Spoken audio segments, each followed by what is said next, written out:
Breaking news చూస్తున్నాం. రచ్చా media కథనానికి స్పందన లభించింది.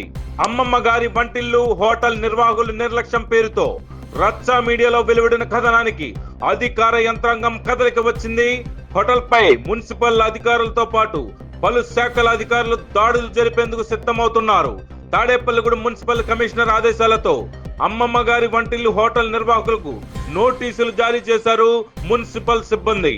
హోటల్ మొదలు పెట్టాలంటే సంబంధిత శాఖల పర్మిషన్ తీసుకోవాల్సిన అవసరం ఉండగా అమ్మమ్మ గారి వంటిల్లు రెస్టారెంట్ కు ఎటువంటి అనుమతులు తీసుకోలేదని తేల్చి చెప్పిన మున్సిపల్ కమిషనర్ ఈ హోటల్ నిర్మాణానికి ప్లాన్ గాని హోటల్ ప్రారంభించేందుకు అనుమతులు గాని మున్సిపాలిటీ వద్ద తీసుకోలేదని కమిషనర్ తెలిపారు.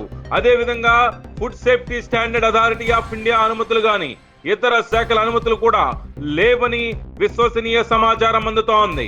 ఎటువంటి అనుమతులు లేకుండా ఇంత పబ్లిసిటీ చేసి వినియోగదారులను మోసం చేసిన అమ్మమ్మ గారి వంటిల్లు యాజమాన్యంపై తక్షణమే కఠిన చర్యలు తీసుకోవాలని బాధితులు కోరుతున్నారు.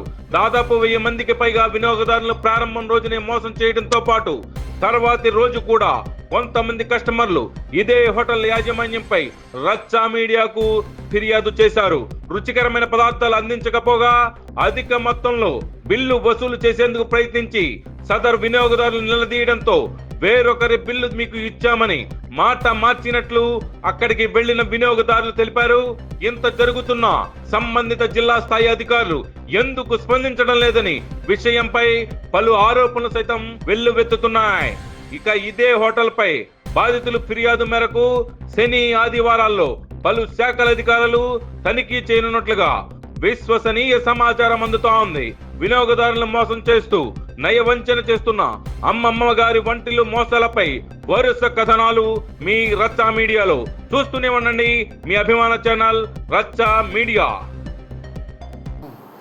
ఇప్పుడు తాడేపల్లిగూడెం పురపాలక సంఘం పరిధిలో సంబంధించి కొండాలమ్మ గుడి దగ్గర మన ఇట్టికెళ్ళి దారిలో అమ్మమ్మ గారి వంటిల్లు అనేది హోటల్ నిర్మాణం చేశారని మా దృష్టికి వచ్చింది.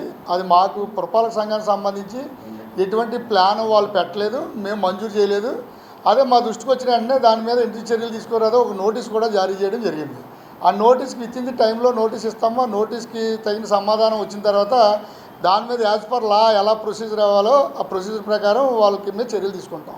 అలాగే ఫుడ్ కూడా చాలా అదే మొన్న ఏదో ఇబ్బంది అయిందని చాలామంది మిత్రులు కూడా మా దృష్టికి తేవడం జరిగింది. ఆ ఫుడ్ సేఫ్టీ సంబంధించి డిస్ట్రిక్ట్ ఫుడ్ ఇన్స్పెక్టర్ వారికి సమాచారం అందించి ఆ హోటల్స్ మీద రైడ్ చేసి ఒకవేళ ఫుడ్ క్వాలిటీ బాగోకపోతే శాంపిల్ తీసుకుని అది సీజ్ చేయడానికి కూడా ప్రయత్నాలు చేస్తాం.